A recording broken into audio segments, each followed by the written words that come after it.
নমস্কার বন্ধুরা, রাতের ঘন ঘটায় আপনাদেরকে স্বাগত।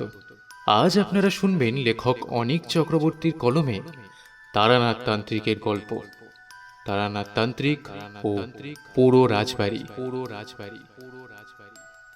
লেখক অনীক চক্রবর্তীর জন্ম কলকাতায়, থাকেন বেলঘরিয়ায়। কলেজের শেষ বর্ষের ছাত্র তিনি। লেখাপড়ার পাশাপাশি নিরন্তর সাহিত্য চর্চা করেছেন বহুদিন। লেখালেখি ছাড়াও বই পড়ার প্রতি দারুণ আকর্ষণ। আমাদের আজকের গল্পের প্রচ্ছদ অঙ্কন করেছেন সবুজ ঘোষ। আবহের দায়িত্বে ছিলেন ডি টিউন প্রোডাকশন এবং সম্পূর্ণ অডিও প্রোডাকশনের দায়িত্বে ছিল the Bong story hub channel. শুরু হচ্ছে অনীক চক্রবর্তীর কলমে তারানাথ তান্ত্রিকের গল্প, তারানাথ তান্ত্রিক ও পোড়ো রাজবাড়ি। ছুটির এই দিনটা বাড়িতে বসে না থেকে ভাবলাম যে ঠাকুরমশাইয়ের কাছে গিয়ে ঘুরে আসলে কেমন হয়। ওইটা ভেবেই আমি বাড়ি থেকে বেরিয়ে পড়লাম। মৃদু মৃদু বৃষ্টি পড়ছিল, তাই বেরুবার সময় সঙ্গে করে ছাতা নিলাম। আমি পথের উপরে পা দেওয়ার সাথে সাথে কর করে বার কয়েক বাজ পড়ল, আর ওই বাজের আলোতে পথঘাট সব কিছুই কেমন যেন উদ্ভাসিত হয়ে উঠল। কিশোরীকে জানানো হয়নি, কিন্তু অনুমান করলাম যে সে নিশ্চয়ই চলে আসবে এই বৃষ্টির দিনে। আর কিছু আমাদের মনে থাকুক আর না থাকুক, টনক আছে। এমন ঘনঘোর বাদলার দিনেই যে ঠাকুরমশাইয়ের কাছে গিয়ে গল্প শুনলে মজা লাগে, সেই সম্বন্ধে আমাদের আলাদা করে বলে দিতে হয় না। আমার মনে হয় ঠাকুরমশাই নিজেও আমাদের জন্য পথ চেয়ে বসে থাকেন। যাই হোক, ট্রাম যাচ্ছিল পাশ দিয়ে, উঠে পড়লাম। আর উঠেই মট লেনে পৌঁছনো মাত্রই আমি মোড়ের দোকান থেকে মনে করে পাসিং শো আর সেই সাথেই বেশ কিছু তেলে ভাজা কিনে নিলাম। তারপর দূর থেকে ঠাকুরমশাইয়ের বাড়ির দিকে তাকিয়ে একবার নিজের মনেই গল্প শোনার লোভে আত্মপ্রসাদের হাসিটা হেসে নিয়ে সেই দিকে রওনা হতে শুরু করলাম। ঠাকুরমশাইয়ের বাড়ির দিকে আমি যখন পৌঁছলাম, তখন চেয়ে দেখি বৈঠকখানার ঘরের দরজা ভিতর থেকে ঈষৎ ভেজিয়ে রাখা। ঠাকুরমশাই আর কিশোরী সেনের কথা ভেসে আসছিল। আমি দরজা খুলে ভেতরে পা দিতেই কিশোরী হেসে উঠে বলল, আরে ভাইয়া, এত দেরি করে কেউ আসে? ঠাকুরমশাই আমাকে সেই কতক্ষণ ধরে অপেক্ষা করিয়ে রেখেছেন তুমি জানো না। যাক, তুমি এসে পড়েছো। এইবার ঠাকুরমশাই আর গল্প বলতে আশা করি আর কোনো আপত্তি নেই। কি ঠাকুরমশাই, তাই তো? সে একেবারে ঠিক বলেছ কিশোরী। তোমরা নাস্তিক আর অবিশ্বাসী হলেও তোমরা কিন্তু ভালো শ্রোতা। তোমাদের গল্প শুনিয়ে বেশ আনন্দ পাই। আমার জীবনে ঘটে যাওয়া নানাবিধ বিচিত্র কাহিনী, যেগুলো আমি কাউকেই বলিনি, সেইগুলো তোমাদের বলতে বলতে হারিয়ে যায় সেই সব দিনগুলোর মধ্যে যেইখানে আমার অতীত কেটেছে। যাক, এত ভূমিকা না করে আসল ঘটনাটা শুরু করলেই বোধহয় ভালো হবে। অযথা তোমাদের ধৈর্যচ্যুতি করিয়ে লাভ নেই। তার আগে এক পেয়ালা চা হলে কেমন হয় বলো দেখিনি? আমরা কেউই তারানাথের এই প্রস্তাবে আপত্তি করলাম না। ঠাকুরমশাইয়ের মেয়ে আমাদের ফরমাস মতো চা নিয়ে এলো, আর আমার হাত থেকে সকলের জন্য কেনা তেলে ভাজা চাঙারিটা নিয়ে নিজের হেসেলের দিকে প্রস্থান করল। ঠাকুরমশাই নিজের তামাকেই মুশকুল। হুঁকো তো একটা টান দিয়ে বলে উঠল, তোমরা পুনর্জন্ম, এটাতে কি বিশ্বাস করো? আমি এইবার বলে উঠলাম, হ্যাঁ, এ সম্বন্ধে আমারও একটু লেখাপড়া আছে বই কি। মূলত কেউ তার বাসনা পূর্তির আগেই যদি দেহত্যাগ করে, তাহলে সে আবার ফিরে আসে এই পৃথিবীর বুকে। আর সে ততক্ষণ অবধি বারবার জন্ম নিতে থাকে যতক্ষণ না সে তার ইচ্ছেটা পূরণ করছে। আবার মায়া যদি অত্যাধিক প্রবল হয়, তাহলেও কোনো আত্মা জন্মগ্রহণ করে। হ্যাঁ, ঠিক বলেছ। আমাদের তন্ত্র সাধনাতেও এমন অনেক মতবাদ প্রচলিত আছে। আসলে আমি যখন গুরুর কাছে সাধনার গুচ্ছতম জ্ঞান নিচ্ছিলাম, তখন তিনি আমাকে বলেছিলেন এটা তার দ্বিতীয় জন্ম। তার সাধনার কাজ সম্পূর্ণ হয়নি বলে তিনি আবার এসেছিলেন। তোমরা তো আর ওই সাধক দেখোনি, দেখলে তোমাদের বিশ্বাস হতো। আমি মাত্র আমার গুরুর কাছ থেকে 6 মাস অবধি সময় কিছু গুহ্য জ্ঞান নিতে পেরেছিলাম। তবে যেদিন চলে আসছি তার আগের দিন রাত্রে তিনি আমার সামনে বসে মা উগ্রকালীর সামনে কুশাসনে আমাকে বসিয়ে একটা হোম করিয়েছিলেন। ওই হোম সারা রাত্রি অবধি চলেছিল। আমি বসে গুরুর পাশে, আর গুরু আগুনের দিকে ঘৃতাহুতি দিচ্ছিলেন। আমি মন্ত্রপাঠ করছিলাম। প্রায় ঘন্টাখানেক ধরে একটানা হোম চলার পর আমার গুরুদেব আমাকে একটা মাদুলি বানিয়ে দিলেন, আর ওইটাই একটা লাল ছালু কাপড়ে বেঁধে আমার হাতে প্রদান করে বলে উঠলেন, শোনো তারানাথ, আমার দেওয়া এই মন্ত্রপুত মাদুলিটা সর্বদা ধারণ করবে, কেননা তোমার এখনো পথে ঘাটে অনেক বিপদ হতে পারে। আমি আমার ক্ষমতা দ্বারা দেখতে পারছি একটা বিপদের চক্র বহুতেই তুমি ধীরে ধীরে প্রবেশ করছো, যা তোমার প্রাণ নিয়ে টানাটানি করতে পারে। তাই খুব সাবধান, আমার কথার অবাধ্য একেবারেই হবে না। কি বিপদ বুঝতে পারছেন আপনি? আসছে তোমার জীবনে, যেটার থেকে মুক্তি লাভ করতে গেলে তোমাকে অনেক কষ্ট করতেই হবে। তুমি এইখান থেকে চলে যাওয়ার সময় সামনে যে ওই মন্দিরটা আছে, ওই মন্দিরে মায়ের চরণে পুজো দিয়ে যেতে পারো। বলা তো যায় না কোত্থেকে কি বিপদ ঘনিয়ে আসে তোমার উপর। আমি তাই করব বলে মাথা নত করে গুরুকে প্রণাম করলাম। উনি আমাকে আশীর্বাদ করলেন। ঠিক তার পরদিন থেকেই আমার পথ চলা শুরু হলো। সেই সময়টা ছিল জ্যৈষ্ঠ মাসের 2য় সপ্তাহ। গ্রামের খোলামেলা পরিবেশে সর্বদাই গরমের দাপট তুলনায় বেশি হয়। আমি পথ হাঁটি, আর ওই পথ দিয়ে যেতেই আশেপাশে যদি কোনো গাছ পাই সেখানেই আশ্রয় নিই। আবার সঙ্গে থাকা চিড়ে গুড় নিয়ে রওনা দিই পরের গন্তব্যে। এমনি করে অনেকটা চলার পর দূরে একটা মন্দির মতো দেখতে পেলাম। দেখলাম একজন বৃদ্ধ পুরোহিত নামাবলী গায়ে সেইখানে প্রবেশ করলেন। আমি আর দ্বিরুক্তি না করে ওই মন্দির পানে এগিয়ে গেলাম। মন্দিরের সামনেই দেখলাম যে মস্ত চাতাল আছে, ওইখানে একটা পালকি নামিয়ে রাখা। বেশ ভিড়ও হয়েছে। প্রহরী গোছে জনাকতক সন্ডা মার্কা ব্যক্তি একটা ছোট্ট ছেলেকে পাঁজা কোলা করে নিয়ে চলে যাচ্ছে মন্দিরের গর্ভগৃহে। যে বৃদ্ধ পুরোহিতের কথা বললাম, তিনি তার হাতের কাঁসার ঘটি থেকে জল ছিটিয়ে দিচ্ছিল ছেলেটির আসার পথে। আরেকটা কথা, ছেলেটির গায়ের মধ্যে যখন জলটা লাগছিল তখন কিন্তু সে অচৈতন্য অবস্থাতেও কেমন যেন গমিয়ে উঠছিল, কিন্তু তাকে ধরেছিল এই প্রহরী গোছের সেই ব্যক্তিটা শক্ত করে। আমার ভারী অবাক লাগছিল। নিজের মনেই প্রশ্নের উদ্রেক হচ্ছিল যে ওই ছেলেটার কি হয়েছে যে ওই ছেলেটার পিছনে সকলে মিলে ওইভাবে পড়েছে। তার কি ভারী অসুখ, নাকি অন্য কোনো ব্যাপার লুকিয়ে আছে? কথাটা ভাবার সাথে সাথেই আমি পাশে দাঁড়িয়ে থাকা এক ভদ্র শ্রেণীর লোককে সেই কথা জিজ্ঞাসা করলাম। লোকটা আমার দিকে একবার দৃষ্টিপাত করেই বলে উঠল, সে কি, আপনি কি ভিনদেশী? আপনি জানেন না এ হচ্ছে মা পাতালেশ্বরী মায়ের মন্দির? মা ভীষণ জাগ্রত। উদ্ভ্রান্ত আর উন্মাদ মানুষেরা যদি এই দেবীর কাছে এসে পূজা দেয় তাহলে সে সম্পূর্ণ আরোগ্য লাভ করে। অনেক দূর দূর থেকে মানুষ এসে উপকৃত হয়। এনারা কোত্থেকে এসেছেন? এনারা পাশের গ্রাম কৈখালি থেকে এসছেন। আমি এই মন্দিরের সংবাদ কর্তাবাবুকে দিয়েছি, তাই আজকের দিনে এনারা এসছেন এইখানে। ছেলেটার বড় কষ্ট, কত বুদ্ধি হাকিম দেখালো, কিন্তু না, কিছুতেই কিছু হলো না। সব কিছুই বিফল হলো। কর্তাবাবুর ছেলেটা বুঝি আর প্রাণে বাঁচবে না।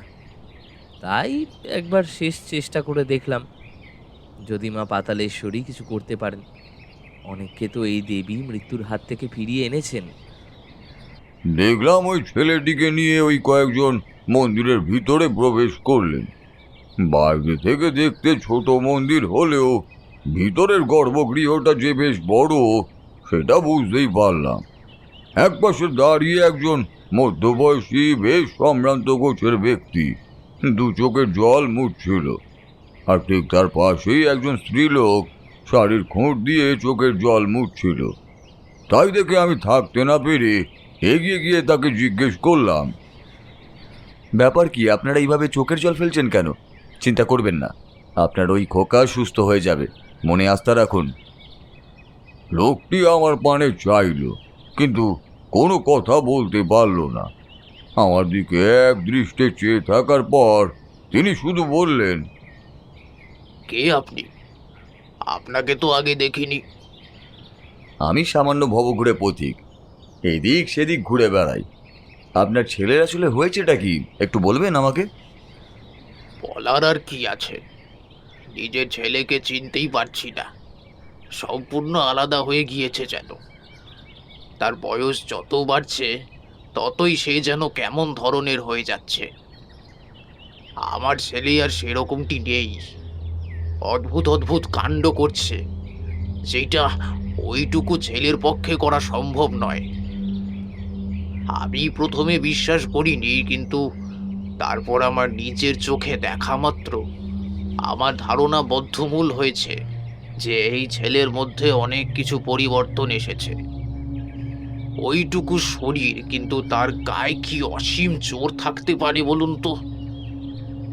চালচলনে মনে হবে প্রাপ্তবয়স্ক একজন ব্যক্তিকে নিয়ে ঘর করছি আমি আর আমার স্ত্রী। আপনার ওই ছেলের বয়স কত হলো? এই তো গত মাসেই পড়ল 5 বছরে। এক এক করে বয়সের গণ্ডি অতিক্রম করছে, এবং সেই সাথেই তার মধ্যে বৃদ্ধি পাচ্ছে আশ্চর্য রকমের পরিবর্তন। কিন্তু আপনি কেন এত কিছু জানতে চাইছেন, কিছু বলবেন কি? আমি এইবার নিজের আসল পরিচয় না দিয়ে আর পারলাম না, সোজাসুজি খুলেই বললাম, দেখুন, আমি পথে পথে ঘুরে বেড়াই আর ঠাকুরের নাম করি বটে, কিন্তু আমি অল্প বিস্তার সাধনার কাজেও লিপ্ত আছি। বলতে পারেন আমার প্রায় বছর কয়েকের অভিজ্ঞতা আছে এই পথে।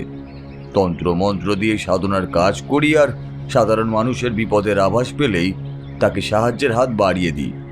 কিন্তু এই মন্দিরে তাকে নিয়ে আসার ব্যাপারে কিছু বলবেন আমাকে? আর আপনার নামটাই বা কি শুনি? আগে আমার নাম কমল কুমার চৌধুরী। পাশেই যে কৈখালি গ্রাম আছে সেইখানেই আমি থাকি। আসলে এই মন্দিরের হদিশ আমাকে ওই যে দেখতে পাচ্ছেন একজন কম বয়সী ব্যক্তি 2 হাত জোর করে দাঁড়িয়ে আছে, সেই দিয়েছিল। বলি কমলবাবু, আমার সাথে একটু আগে যার কথা হলো তার দিকে দেখিয়ে দিলেন। আমিও দেখলাম ওই ব্যক্তিটির কোনো দিকে কোনো ধ্যান নেই, আপন খেয়ালেই মগ্ন। আমি আবার শুনলাম কমলবাবু বলছেন, আসলে আমার ছেলেটা কালকে রাত থেকে ধুম জ্বরে পড়েছিল, আর জ্বরের মধ্যে সে উদ্ভ্রান্তের মতো ভুলভাল কথা বলে যাচ্ছিল ক্রমাগত। ব্যাপারটা যে এতটাই ভয়ঙ্কর হয়ে উঠবে সেইটা আমাদের ধারণার বাইরে ছিল। ক্রমাগত সেবা করে যাচ্ছিল আমার স্ত্রী খোকাকে, কিন্তু সে ক্রমেই হিংস্র হয়ে উঠছিল। দাঁত মুখ খিচিয়ে বারবার বিড়বিড় করে যাচ্ছিল, বিছানার চাদর খামচে ধরছিল। হঠাৎ করেই সে এতটা চঞ্চল হয়ে উঠবে আমরা কল্পনাও করিনি। বিদ্যুৎ চমকাচ্ছিল ঘন ঘন। তার মধ্যে আমাদের বাড়ির উত্তর পূর্ব কোণে যে মস্ত নারকেল গাছটা ছিল, ওইটায় বাজ পড়ে আগুন লেগে গেল, আর আমার ছেলেটা চিৎকার করে বলে উঠল, সব শেষ করে দেওয়ার জন্যই সে এসেছে। আমাকে এই জন্মেও মুক্তি দেবে না সে। এই বলে সে আবার অজ্ঞান হয়ে গেল।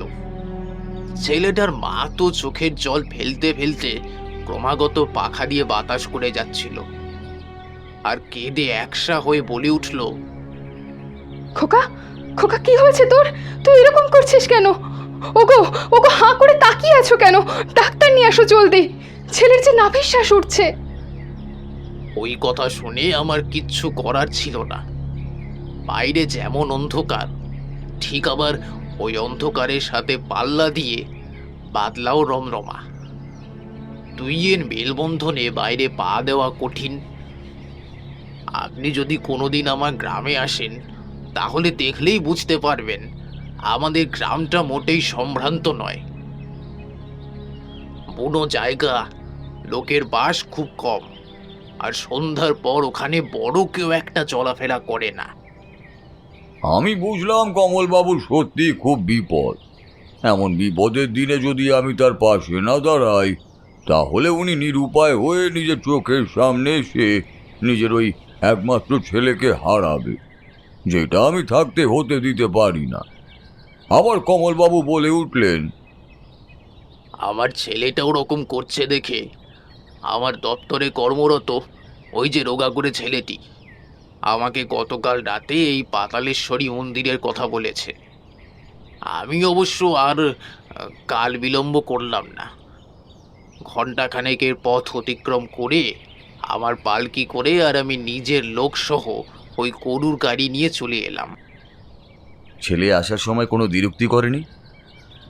না ঠাকুর মশাই, সে তখন গভীর ঘুমে অচেতন ছিল, ফলেই আমার তাকে এইখানে নিয়ে আসতে কোনো অসুবিধা হয়নি। নইলে তার গায়ে অসুরের মতোই জোর হয়েছে। সে একজন মানুষকে ইচ্ছে করলেই নিজের শক্তির গুণেই শেষ করে দিতে পারে। আমাদের গ্রামে পাঁচু ঘরানি তো একদিন বাড়ি বয়ে ছেলের জন্য কোথাকার মন্দিরের প্রসাদ এনে ফুল ছুঁইয়ে দিয়ে ওই দিন সন্ধ্যের দিকে ফিরে গেল, কিন্তু সে আর বাড়ি ফিরল না। আমাদের গ্রামে একটা মস্ত পরিত্যক্ত ইদারা আছে, ওখানেই তার মৃতদেহটা পাওয়া গেল। আর আমার ছেলেকেও ওইখানেই অনেক খোঁজাখুঁজির পর পেয়েছিলাম। তার হাতে আর ঠোঁটের ওপর লেগেছিল রক্ত ঠাকুর মশাই। আর পাঁচুর নিথর দেহটা যদি আপনি দেখতেন, তাহলে আপনিও ভয় ভিড়মি খেতেন। অদ্ভুতভাবে তাকিয়ে আছে। গ্রামের লোক পাঁচুর মৃত্যুর পর তার অতৃপ্ত আত্মাকে সর্বদাই দেখতে পেত। আচ্ছা, আপনার ছেলের ব্যাপারে কি আপনাকে আগে থেকে কেউ সতর্ক করে দিয়েছিল? কিছু কি মনে করতে পারেন এই বিষয়?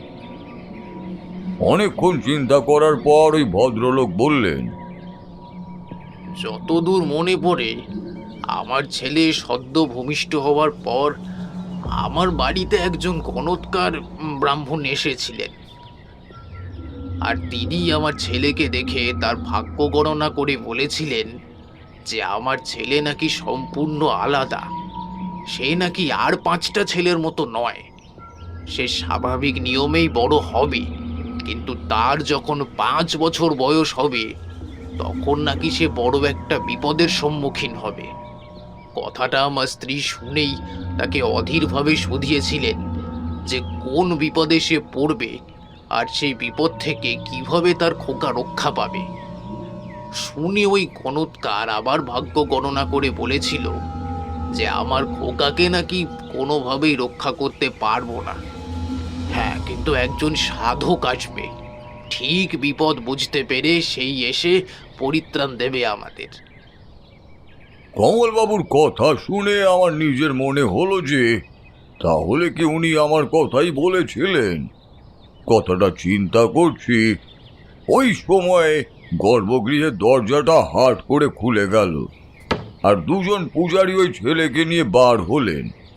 আমরা তাকিয়ে দেখলাম তার কপালে তিলক কাটা, আর সে স্বাভাবিক ছেলের মতোই তাকিয়ে আছে। কিন্তু আমার মধ্যে তো জানোই কিছু ক্ষমতা আছে, যেগুলোর মাধ্যমে আমি মানুষের আসন্ন বিপদের কথা খুব সহজেই জানতে পারি। এই ক্ষেত্রেও দেখলাম যে ছেলের দেহ থেকে একটা কালো ধোঁয়া অবয়ব বেরিয়ে কিছুটা তফাতেই দাঁড়িয়ে রইল, আর ওই অবয়বের চোখ দুটি জল করছিল লাল রঙের আভাতে। আমি বুঝলাম তাহলে ওই প্রেত ভর করেছিল। পূজারি বেরিয়ে আসতেই কমলবাবুর স্ত্রী এইবার দৌড়ে গিয়ে নিজের ছেলেকে বুকে জড়িয়ে ধরলেন। আর কপালে ঠোঁটে গালে চুম্বন করে আদুরে স্বরে বলে উঠল, খোকা খোকা তুই ঠিক আছিস? এ দেখ আমি তোর মা, তাকিয়ে দেখ, আমাকে মা বলে ডাক একবার। ঠাকুর ঠাকুর তুমি সত্যি আছো ঠাকুর, আমার কোলের ছেলেকে তুমি ফিরিয়ে দিলে। আমি তোমার থানে পুজো দেবো ঠাকুর, আমি পুজো দেব, তুমি আমার ছেলেকে ফিরিয়ে দিয়েছো ঠাকুর। আচ্ছা, ছেলেটার কিরকম প্রতিক্রিয়া ছিল ঠাকুর মশাই? ওই ছেলেটার কোনো প্রতিক্রিয়া ছিল না কিশোরী। একটা মানুষের সদ্য ঘুম ভাঙলে যেমনটা দেখায় ঠিক তেমনটাই দেখাচ্ছিল তাকে। কমল বাবুও কৃতজ্ঞ হয়ে ভক্তি ভাব নিয়ে দুহাত জোড় করে তাকিয়েছিল মায়ের মূর্তির দিকে। অবশ্য মূর্তিটা দেখার মতো কিছুই ছিল না। পাতালেশ্বরী নাম তো ঠিক তেমনই দেখতে। মাটির নিচের থেকে একটা শিলাখণ্ড সোজাসুজি পাহাড়ের মতোই উঠে গিয়েছে, আর ওই পাথরের মূর্তির মধ্যেই ফুটে উঠেছে খোদাই করা চোখ, মুখ, আর শিলাখণ্ডটায় তেল সিঁদুরের প্রলেপ দেওয়া, আর সামনে পুজোর উপকরণ সাজিয়ে রাখা। যাই হোক, সেই বৃদ্ধ পুরোহিত এইবার চাতালে নেমে এগিয়ে গেল ওই ছেলেটার দিকে। আশ্চর্য এই যে তার হাতে দেখলাম একটা বালা বাঁধা। ওই বালাই নাকি সকলের মনের ব্যাধি দূর করে, কিন্তু আমার মনে হচ্ছিল যে ছেলেটার মধ্যে আদৌ কোনো ব্যাধি নেই, সে সম্পূর্ণ সুস্থ। আমি চুপ করে দাঁড়িয়ে রইলাম, আর ওই বৃদ্ধ পুরোহিত এইবার কমলবাবুর কাছে এসে দাঁড়ালেন আর বললেন, দেখুন, আমি আপনার ছেলের হাতে একটা মন্ত্রপুত বালা পরিয়ে দিয়েছি। মনে রাখবেন, এই বালাই কিন্তু তার রক্ষা কবচ। ওই বালাটা যদি সে একবার খুলে ফেলে, কিংবা ছেলেটা অজ্ঞাতবশে যদি তা হারিয়ে যায়, তাহলে কিন্তু ঘোর বিপদ হবে। কেননা আমরা যখন আপনার ছেলেকে নিয়ে বেদির কাছে শুইয়ে দিয়ে মায়ের মন্ত্র পাঠ করছিলাম, তখন প্রদীপ শিখার আলো দেওয়ালে পড়ছিল, আর ওই আলোতে দেখলাম একটা ছায়া মূর্তি পড়েছে। ফলেই খুব সাবধান, ওই ছায়া মূর্তি কিন্তু তোমার ছেলেকে অস্থির করে তুলেছে। গুনে গুনে আজ থেকে 4টে দিন তাকে চোখের সামনেই রাখবে, আড়াল করলেই কিন্তু বিপদের শুরু। এই বলে ওই পূজারী এইবার মন্দিরের গর্ভগৃহ বন্ধ করে দিয়ে খড়মের খটাখট শব্দ তুলে চলে গেলেন নিজের বাড়ির উদ্দেশ্যে। আমার দিকে তাকিয়ে এবার কমলবাবু বললেন, আগে আপনি তো সাধক মানুষ, চলুন না, আপনার সান্নিধ্য লাভে যদি আমার বাড়ির কল্যাণ হয়, তাহলে আমি খুব ভরসা পাবো। আসবেন ঠাকুর মশাই। আমি আর কোনো আপত্তি করলাম না। আর শুধু তাই নয়, আমার কানের কাছে কেউ যেন মৃদু কণ্ঠে বলে উঠল, এই ছেলেটার জীবন রক্ষা করাই নাকি আমার কর্তব্য। মা পাতালেশ্বরী নাকি এই গুরু দায়িত্ব আমার ওপরই অর্পণ করেছেন। আমি মনে সাহস জুগিয়ে বলে উঠলাম, দেখুন, আমি হচ্ছি সাধক মানুষ। আপনি যদি আমার থাকার জন্য আলাদা একটা জায়গার রন্ধনের জন্য কিছু সামগ্রী দিয়ে দিতে পারেন, তাহলে আমি আপনার সাথে যেতেই পারি। আর গেলে এই ছেলেটার জীবন রক্ষা করেই তবে ফিরব। আপনি তার জন্য কিচ্ছু ভাববেন না। আমার মুখে সম্মতি সূচক কথা শুনে কমলবাবু চোখে মুখে একটা ভরসা ফিরে পাওয়ার ভাব ফুটে উঠল। তিনি আর বিলম্ব না করে আমাকে সাথে নিয়ে চলতে শুরু করলেন নিজের বাড়ির উদ্দেশ্যে। পালকিতে উঠে বসলেন তার স্ত্রী আর পুত্র, আর গরুর গাড়িতে আমি আর কমলবাবু। কিন্তু ওইখান থেকে বাতাসে আমি একটা কটু গন্ধ পাচ্ছিলাম, অর্থাৎ বিপদের শুরু ধীরে ধীরে হচ্ছে। কিন্তু কোনো কথা না বলে আমি কমলবাবুর সাথেই তার বাড়ির দিকে রওনা দিলাম। বাড়িটা মন্দির থেকে বেশ খানিকটা দূরেই। গরুর গাড়ি করে যেতে যেতে প্রায় বেলা গড়িয়ে গেল, আর আমাদের সামনে দিয়ে পালকিটা এগোচ্ছিল। আমার মনে বেশ কিছুটা চিন্তা ভর করেছিল যে কে জানে ভিতরে ওই ছেলেটার কমলবাবু স্ত্রী উভয় কি অবস্থায় আছে, বলা তো যায় না কিছুই। এইবার কিন্তু কমলবাবু অনেকক্ষণ পর চুপ করে থাকার পর আমার দিকে ফিরে চাইলেন আর কাঁদো কাঁদো সুরে বলে উঠলেন, আচ্ছা ঠাকুর মশাই, আপনার কি মনে হয় খোকার উপরে কোনো অপদেবতা ভর করেছে? কেননা আপনি তো তান্ত্রিক সাধুসঙ্গ করেছেন, এই বিষয়ে হয়তো আপনার অগাধ জ্ঞান। একটু খুলে বলুন না ঠাকুর মশাই। না, অপদেবতা ভর করেনি এটা জানি, কিন্তু আপনার ছেলে হয়তো ঘুমের ঘোরে কিংবা জাগ্রত চেতনায় কাউকে দেখতে পারছে, আর যাকে সে দেখতে পাচ্ছে সেই জিনিসটা তার পক্ষে সহ্য করা খুবই কষ্টের। আমার একবার আপনার বাড়ি গিয়ে আপনার ছেলেটিকে দেখা দরকার, তারপরেই আমি খুব ভালোভাবে বলতে পারবো।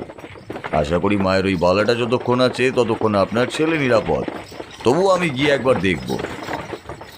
বেশ, আপনি যেইটা ভালো মনে করবেন ঠাকুর মশাই। আমার একমাত্র ভরসা তো শুধু আপনি নিজে, তাই না? এই কারণেই আমি আপনার উপর সব ছেড়ে দিলাম।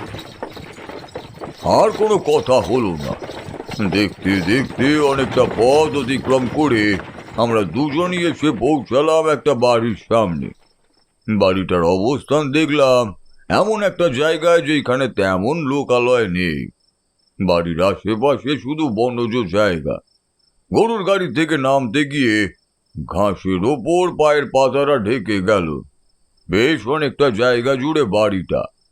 ফটক পেরিয়ে সোজাসুজি ঢুকতে গিয়েই দেখি যে চারিদিকে উঁচু ভিত দিয়ে বাঁধাই করা। একপাশে নাট মন্দির, যেখানে ফিরিঙ্গি চেহারার এক পূজারী পুজো করছিলেন। একে একে সকলে নামলো। আমিও বাড়ির মধ্যে প্রবেশ করলাম। আর ওই বাড়িতে যখন কমলবাবু স্ত্রী আর তার পুত্র প্রবেশ করলেন, তখন ওই পুরোহিত একটা বেলপাতা নিয়ে এসে সেটা খোকাবাবুর মাথায় ঠেকিয়ে বলে উঠল, শিব শিব শিব শিব শিব, বলছি সব ঠিক আছে তো কর্তাবাবু? হ্যাঁ মুকুন্দ, গিয়েছিলাম মায়ের থানে, জ্ঞানটা ফিরল তো। এখন দেখি বাকিটা। আসুন ঠাকুর মশাই, এই হলো আমার বাড়ি। আপনাকে নিয়ে যাই খোকার ঘরে। আমি আর কমলবাবু গেলাম, কিন্তু খোকার বাড়িতে ঢুকেই অবাক হয়ে গেলাম। দেখলাম যে ঘরের দেওয়ালে খড়ি দিয়ে কি সব আঁকা। আর শুধু তাই নয়, ওই ঘরেই দেখলাম যে ইতি উতি কাগজপত্র পড়ে আছে, যেইগুলোতে পেন্সিল দিয়ে আঁকা হুবাহু একটা চিহ্ন। আমি নিচু হয়ে একটা কাগজ তুলে নিয়ে দেখলাম সেইটা, আর দেখলাম চতুর্ভুজ আকারে একটা নকশা কাটা। আরো অনেক কিছু লেখা আছে নকশার মধ্যে খুদে খুদে হরফে। ওই কাগজটা দেখালাম কমল বাবুকে। তারপর জিজ্ঞাসা করলাম, এটা কি আপনার ছেলে এঁকেছে? দেওয়ালেও দেখছি একই নকশা আঁকা। আগে হ্যাঁ, নিজের অবসর মতোই এই একই জিনিসকে আঁকতে থাকে। আর আমাদের দেখিয়ে বলে, এই নকশাটা যেইখানে আঁকা আছে সেইখানেই মাটি খুঁড়লে কিসব নাকি পাওয়া যাবে। বলছেন কি? ওইটুকু ছেলের মুখেই কথা শুনেছেন আপনি? ডাকুন তো একবার আপনার ছেলেকে, তার সাথে আমি একবার কথা বলতে চাই। পারলে আপনি কিছুক্ষণ বাইরে থাকলে আমার সুবিধাই হয়। আমার কথা মতোই তিনি তার চাকরকে হাঁক দিয়ে বলে দিলেন খোকাকে একবার নিয়ে আসতে। ওই কথা শুনে চাকর প্রণাম করে চলে গেল। আর খানিক পরে সিঁড়ি ভাঙার শব্দ আমার কানে এসে প্রবেশ করলো। ঘরের মধ্যে ঢুকে এলো কমলবাবুর বছর 5 ছোট্ট ছেলে। ঘর থেকে বেরিয়ে গেলেন কমলবাবু। আমি দরজাটার আগল লাগিয়ে দিয়ে তাকে কাছে টেনে নিয়ে আদর করে জিজ্ঞেস করলাম, এই যে খোকা, এটা কি তোমার হাতে আঁকা? এগুলো তুমি শিখলে কিভাবে? কে তোমাকে এইভাবে আঁকা শিখিয়েছে?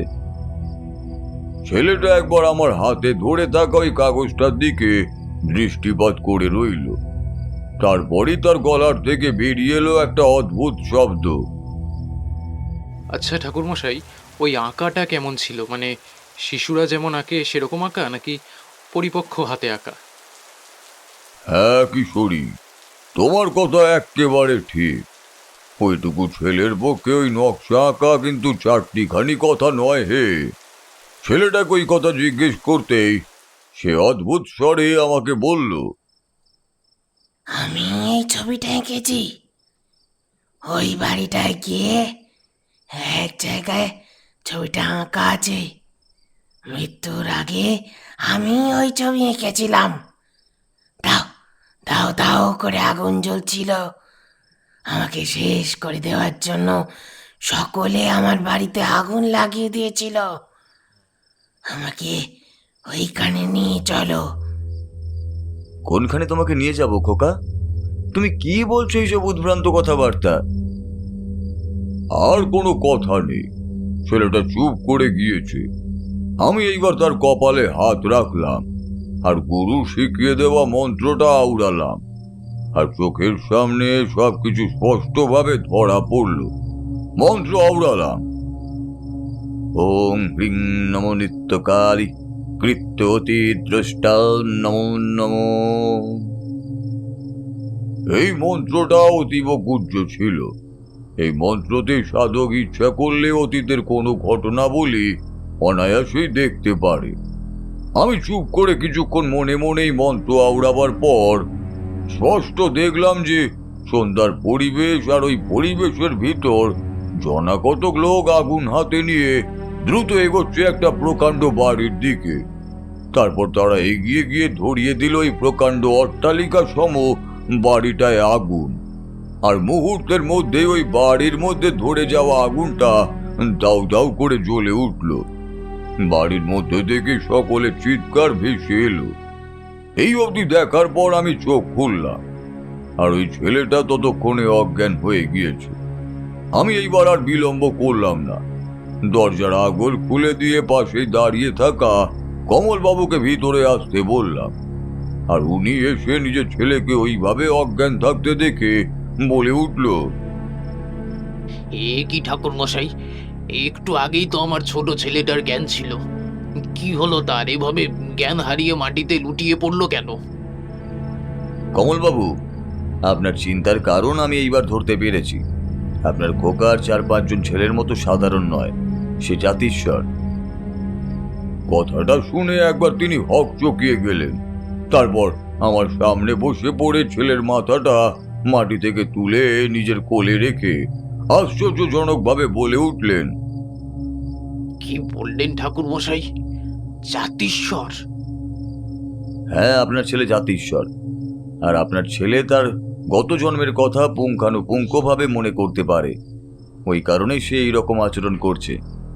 আর সে দেখতে পাচ্ছে যাকে, অর্থাৎ যাকে আপনি প্রেত বলে আখ্যা দিচ্ছেন, সে তার পূর্বজন্মের কোনো আত্মীয়। আমি দেখেছি সে বারবার তার কাছে আসছে মুক্তি চাইতে, কিন্তু আপনার খোকা যদি তাকে মুক্তি না দেয় তাহলে সে কিছুতেই মুক্তি পাবে না। আর আপনার ছেলে কিন্তু গত জন্মে দুর্ঘটনায় মৃত্যুবরণ করেছে। যাই হোক, এখন কিন্তু একটাই উপায় আছে তাকে পরিত্রাণ দেওয়ার। আপনি আর আপনার স্ত্রী যদি ওই কথাগুলো শোনেন তাহলে কিন্তু আমি তাকে আপনার কোলে একেবারে সুস্থভাবেই ফিরিয়ে দিতে পারবো। কমলবাবু আমার দিকে বিস্ফারিত চোখে তাকিয়ে রইলেন।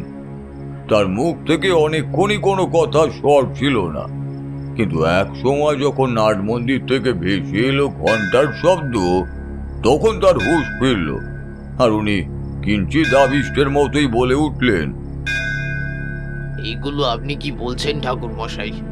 আমার ওইটুকু ছেলে যে আগের জন্মে এমন দুর্ঘটনায় মারা গেছে, সে কথা সে বলতে পারবে কি করে? অনেক কিছুই আছে কমলবাবু, যাই বাস্তবের দুনিয়ায় মেনে নেওয়া খুবই কঠিন। তন্ত্রশাস্ত্রেতে কিছু অতিলৌকিক বর্ণনার কথা আছে। জাতকের শরীরের ওই লক্ষণগুলোই তাকে অসাধারণ করে তোলে।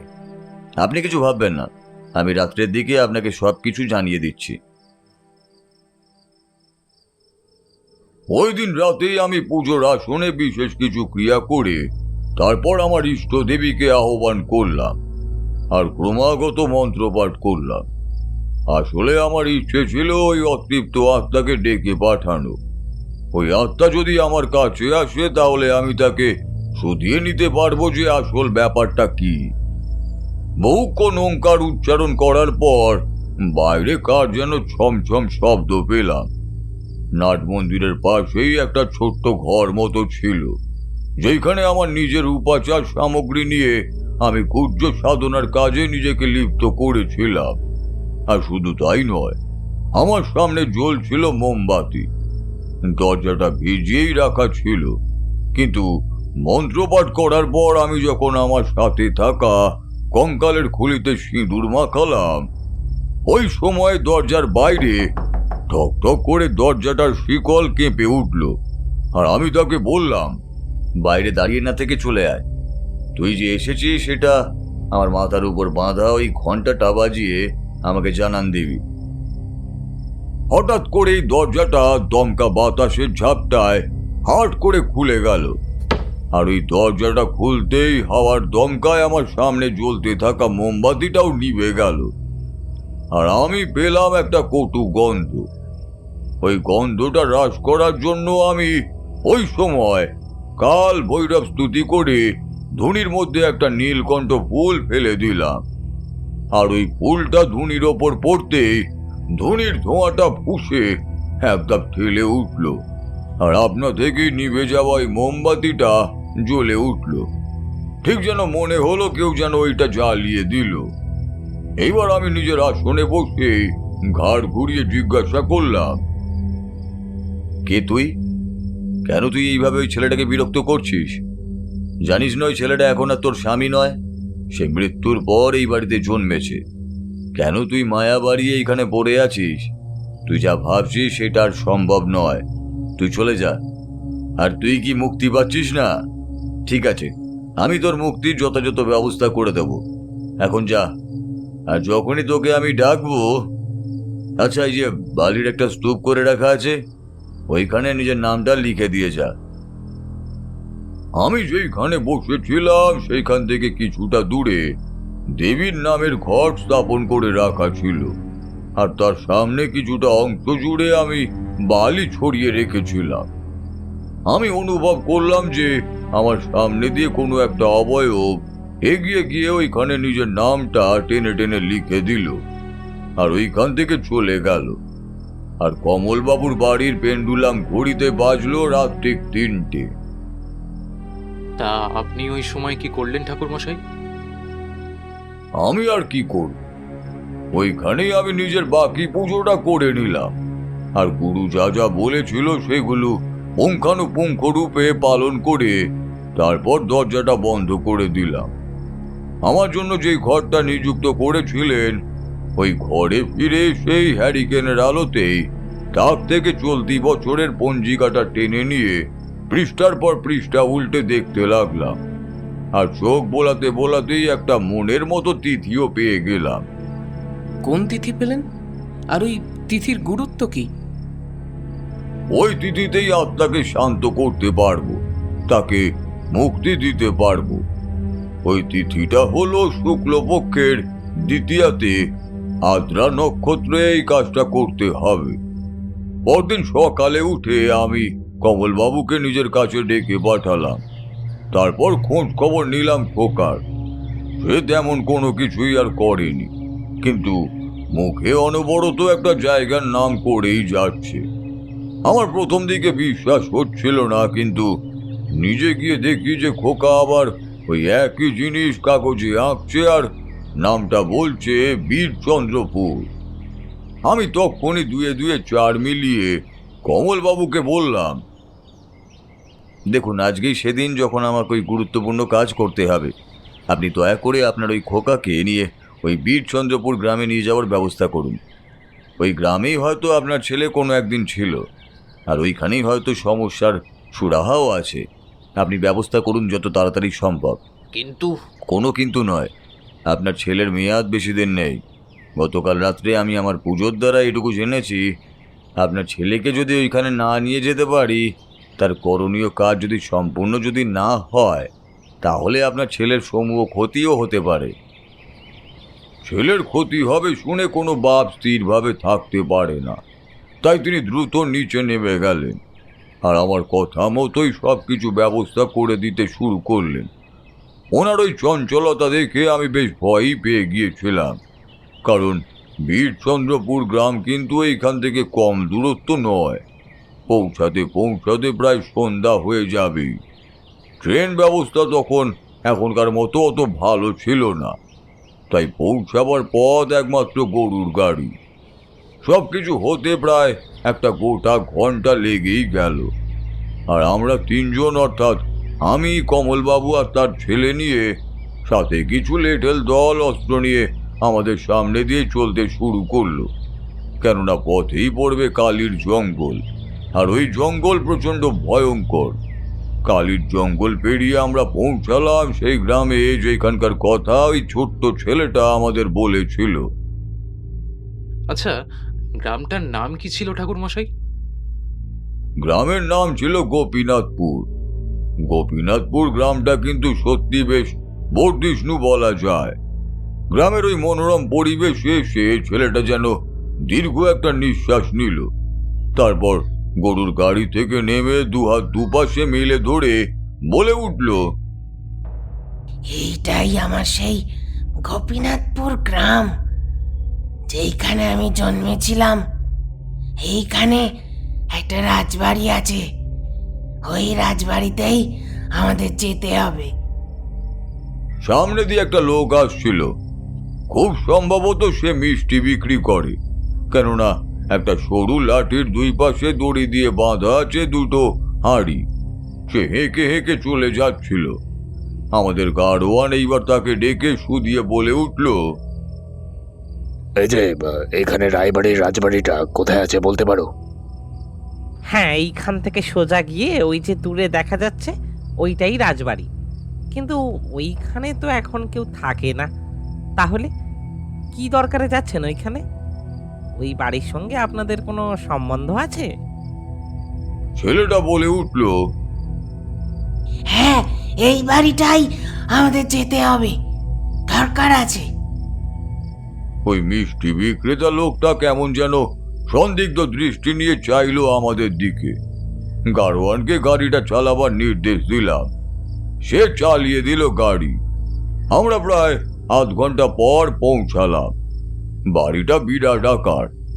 কেননা ওই বাড়িটার দিকে তাকালেই মনে হয় যে এই বাড়িটা যে তৈরি করিয়েছিল তার সত্যি রুচির প্রশংসা করতেই হয়।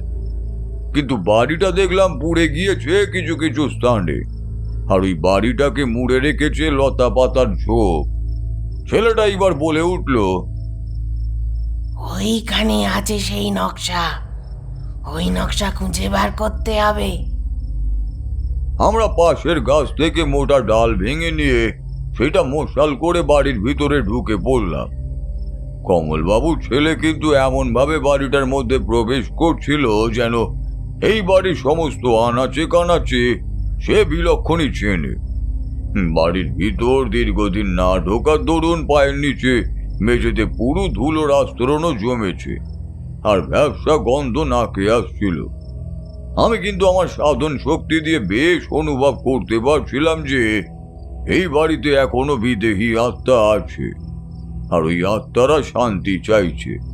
কেননা বাড়ির মধ্যে যেইখানে কোনো বাতাস চলাচলের পথ নেই, তা সত্ত্বেও প্রত্যেকে ঘন্টা বেজে উঠল, আর ওই ঘন্টা ধ্বনিতে দিক বিদিক মুখরিত হয়ে উঠল। আমি ছেলেটিকে জিজ্ঞাসা করলাম, খোকা, তুমি কি ঠিক জানো যে এইখানেই তোমার ওই নকশা তুমি পাবে? হ্যাঁ বাবু, আমার স্পষ্ট মনে আছে। ওই দিন যখন ডাকাত দল আমার বাড়িটায় আগুন ধরিয়ে দিয়েছিল, ওই সময় আমি শেষবারের মতো আমার সমস্ত সম্বল ওই গুপ্তকক্ষের মধ্যে রেখে দিয়েছিলাম। ক্রমেই আমার মনে হচ্ছিল আমি যেন এক দুরূহ বিপদের মধ্যে দিয়েই এগোচ্ছিলাম। অত বড় বাড়ির মধ্যে ওই গুপ্তকক্ষ খুঁজে পাওয়া চারটিখানি কথা নয়। কিন্তু কমলবাবুর ছেলে এক হাতে মশাল নিয়েই এগোচ্ছিল। হঠাৎই সে থমকে দাঁড়ালো একটা জায়গায়। ওই জায়গাটায় কিন্তু শুধুমাত্র একটা দেওয়াল, পথ আর নেই। আমি তাকে জিজ্ঞেস করলাম, খোকা, এইখানে কিভাবে? এইখানে তো কোনো পথই নেই। না, ওইখানেই পথ আছে।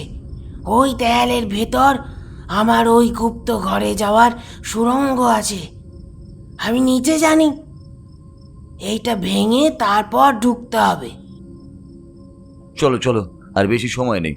যা করতে হবে আজকেই করতে হবে, নইলে এত দূরে আসার পরিশ্রম ভেস্তে যাবে। আমি দেখলাম মাথার ওপর কড়ি বর্গার উপর উল্টো হয়ে ঝুলছে চামচিকির দল। ওই বিরাট সাইজের চামচিকি দেখলে তোমাদের ভয় প্রাণটা ডিপ ডিপ করত। আমার কানের কাছে আমার গুরুদেব ওই মন্ত্রটা আমাকে বারবার উচ্চারণ করতে বললেন। আমিও সেই সাথেই ওই মন্ত্রটা পাঠ করলাম, আর একই সাথে নিজের আর ওই খোকা আর গাত্রবন্ধন মন্ত্রটাও পড়ে নিলাম। এইবার ওই ছেলেটা দেওয়ালের সামনে এসে দাঁড়িয়ে গেল, আর সে দাঁড়িয়ে যাওয়া মাত্রই বুঝলাম যে ওই দেওয়ালটা ভাঙতে হবে। পাশেই একটা সেকেলে কুঠার রাখাই ছিল, ওইটা সে তুলে নিল আর প্রাণপণে নিজের গায়ের সমস্ত শক্তি একত্র করে নিয়ে এক একটা মোক্ষম বাড়ি মারতে লাগলো। আর তবে তাকে বেশি কসরত করতে হলো না, শুধুমাত্র বার কয়েকবার আঘাতেই ওই দেয়ালটা হুড়মুড় করে ভেঙে গেল, আর আমাদের সামনের পথটা উন্মুক্তও হয়ে গেল। দেওয়ালটা ভেঙে গেলে কি হবে? ভিতরটা আলকাতরার মতোই অন্ধকার। ওই অন্ধকারে বহুক্ষণ কিছুই দেখতে পেলাম না। অন্ধকার এতই ঘন যে মশালের আলো পর্যন্ত তা দূর করতে পারছে না। ছেলেটা এবার ভিতরে ঢুকে ইতিউতি অনেক খোঁজাখুঁজির পর দাঁড়িয়ে পড়লো একটা জায়গায়, আর আমাকে ইশারায় আসতে বলে দেখালো একটা জিনিস। আমি তো দেখে চমকে উঠলাম। কি কি দেখলেন ঠাকুরমশাই? কি দেখলেন ঠাকুরমশাই? আমরা একসাথে প্রশ্ন করলাম। তারা না চোখ বুজে উত্তর দিলেন। দেখলাম ছেলেটা যেখানে দাঁড়িয়ে আছে তার ঠিক পাশেই একটা বহুদিনের জীর্ণকায় নরকঙ্কাল, আর ওই কঙ্কালের পাশেই একটা লাঠি। ওই লাঠিটার আশেপাশে আর কিছুই নেই, তবে কঙ্কালটার পরনে বনেদি পোশাক ছিল। ওই পোশাক এখন আর দেখা যায় না। অনেক আগের, প্রায় 200-300 বছর আগের আমলে ওই পোশাক মানুষ পরিধান করত। ছেলেটা এইবার আমাকে বলল, আমি ছিলাম এই বাড়ির শেষ কর্তা, নরনারায়ণ রায়। আমাকে চক্রান্ত করে শেষ করে দিয়ে এই বিশাল সম্পত্তি নেবে বলে আমার কিছু লোক, যারা আমার দপ্তরেই কাজ করত, তারাই বিশ্বাসঘাতকতা করে আমার বাড়ির গুপ্তধনের হদিশ কালীর জঙ্গলের ডাকাতদের পাইয়ে দিয়েছিল। ওই দিন রাতে হঠাৎ করেই ডাকাত দল আমাদের বাড়ির ওপরে চড়াও হয়। আমাদের বাড়ির সদর দরজা খুলে দস্যু দল ঢুকে সকলকে নিষ্ঠুরভাবে হত্যা করেছে। তখন আমি আমার প্রাণের চেয়ে প্রিয় এই জিনিসটা এইখানে রেখে দিয়েছিলাম। আমাদের বাড়ির বহুদিন ধরে পূজিত রাধা মাধবের মূর্তি, আর আমার স্ত্রীর একখানি ছবি। এই ছবিটা এখানেই আছে। আমি এখানেই একটা নকশা এঁকেছিলাম, যাতে হারিয়ে গেলে এই চিহ্নটা দেখে আমরা গুপ্তধনের হদিশ পেতে পারি। কথাটা বলে ওই ছেলেটা এবার বসে পড়ল ধুলি ধূসরিত মেঝের ওপর। তারপর মেঝের ওপর জমে থাকা ধুলোটা তার ছোট্ট হাত দিয়ে সরিয়ে পরিষ্কার করতেই দেখতে পেলাম সেই একই চিহ্ন, যেটা সে কমলবাবুর ঘরের দেওয়ালে আর কাগজে এঁকেছিল। ওইটা আমি এবার শাবল দিয়ে চার দিয়ে তুলে দিলাম, আর দেখলাম ভেতর থেকে বেরিয়ে এলো দুটো জিনিস। একটা লাল শালু দিয়ে ভালোভাবে মুড়ে রাখা রাধা গোবিন্দের ফুটখানেক লম্বা মূর্তি, আর সেই সাথেই একটা অস্পষ্ট ঘষা বিবর্ণ হয়ে যাওয়া ছবি। দুটি নিয়েই ছেলেটা হাত দিয়ে আগলে ধরে দু ফোঁটা অশ্রু জল ফেলে নিজের প্রিয়তমা স্ত্রীকে স্মরণ করল। আমি আভাস পাচ্ছিলাম ওই অশরীরীর যে নাট মন্দিরে আমার সামনে এসে দাঁড়িয়েছিল, তার কান্নার স্বর অব্দিও শুনতে পেয়েছিলাম। যাই হোক, নরনারায়ণ আর তার স্ত্রীর অস্থিগুলো আমি তুলে একটা লাল রঙের পুটুলিতে বেঁধে দিয়ে ওই ভগ্নপ্রায় রাজবাড়ি থেকে বেরিয়ে এলাম। আর কাছেই একটা নদীর ধার ছিল, সেইখানে ওই জিনিসগুলো আমি নামমাত্র কাঠ দিয়ে সংস্কার করে দিলাম। ছেলেটার মধ্যে থেকে একটা কালো ধোয়ার কুণ্ডলি বেরিয়ে গেল, আর এও দেখলাম সেগুলো ঊর্ধ্বগামী হয়ে মিলিয়ে গেল। ছেলেটা সাথে সাথে মাটিতে লুটিয়ে গিয়েছিল। আরেকটা আশ্চর্য কাণ্ড দেখেছিলাম। নরনারায়ণ বাবু স্ত্রীর কাঁচের ছবিটা আপনা থেকে চূর্ণ বিচূর্ণ হয়ে তাতে আগুন লেগে গেল। আর ওই রাধা গোবিন্দের মূর্তিটা কি করলেন? ওইটা নদীতে বিসর্জন দিয়ে ছেলেটার জন্য প্রার্থনা করে ফিরে এলাম তার হাত ধরে। কমলবাবু রাজবাড়ির বাইরে উদাস মনে বসেছিলেন। আমি ওই অচৈতন্য ছেলেটিকে নিয়ে পাঁজা গোলা করে তার কাছে ফিরে এসেছিলাম। উনি আমার দিকে হুড়মুড়িয়ে এগিয়ে এসে বললেন, আমার ছেলের অবস্থা কেমন ঠাকুরমশাই? আপনার ছেলে কিছু ঘন্টা পরেই সুস্থ হয়ে যাবে। আপনার ছেলেকে আমি ঠিক করে দিয়েছি। আপনার ছেলের পূর্বজন্মের কিছু কাজ বাকি ছিল, সেগুলো যখন মিটে গিয়েছে তখন সে গত জন্মের স্মৃতি সম্পর্কে আর কিছুই মনে করতে পারবে না। গোপীনাথপুর গ্রাম থেকে কি ওই দিনেই চলে এলেন? না হে, ওই দিনটা ছিলাম। রাতের দিকে আর কই বা যাব। গ্রামের মধ্যে বামুন পুরোহিত আমাদের একই গোত্র হওয়ার দরুন আশ্রয় দিয়েছিলেন। কোনো প্রকারই অসুবিধা হয়নি। আর ওইদিকে কমলবাবুর ছেলে চোখ খুলে একদম স্বাভাবিকভাবেই আচরণ করেছিল। তার সমস্ত বাধা বিপত্তি কেটে গিয়েছিল। ঠাকুরমশাই গল্প বলা শেষ করলেন। এমন গল্প শোনাবেন উনি, আমরা ভাবতেও পারি। এই গল্প বলার গুণে আমরা যেন এতক্ষণ বর্তমান সম্পর্কে জানতেই পারি। কিন্তু বৃষ্টি থামার পর সন্ধ্যার দিকেই বাড়ির পাশেই একটা বর্ষা কোকিলের ডাকে আমাদের হুঁশ ফিরেছিল।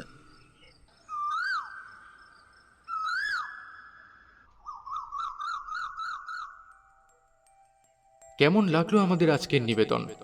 ভালো লাগলে প্লিজ লাইক, কমেন্ট, শেয়ার ও সাবস্ক্রাইব করুন রাতের ঘন ঘটা চ্যানেলটিকে। এবং হ্যাঁ, বেল আইকনটি প্রেস করে রাখুন যাতে আমরা আপনাদের কাছে সহজেই পৌঁছে যেতে পারি।